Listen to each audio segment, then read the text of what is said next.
कारागृहातील अमानुष यातना, फासावर हसत हसत झुललेले वीर, छातीवर गोळ्या झेलणारे देशभक्त, सत्याग्रह, चळवळी, मोर्चे, आंदोलने आणि अखंड स्वातंत्र्याचा ध्यास, या प्रत्येक त्यागाने एका नव्या पहाटेची चाहूल दिली.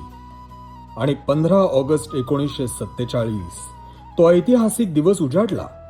गुलामगिरीच्या साखळ दंडातून भारत माता मुक्त झाली. ब्रिटिश सत्तेचे साम्राज्य संपले. युनियन जॅक खाली उतरला आणि तिरंगा स्वाभिमानाने स्वतंत्र भारताच्या नभांगणात दिमाखात फडकू लागला.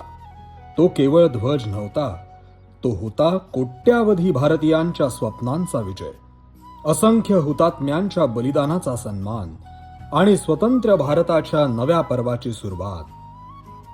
आज आपण त्या प्रत्येक ज्ञात अज्ञात वीराला कृतज्ञतेने स्मरूया.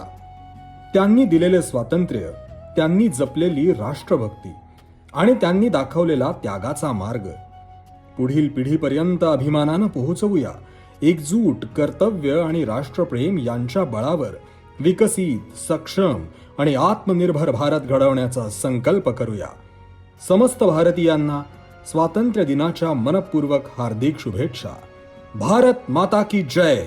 वंदे मातरम.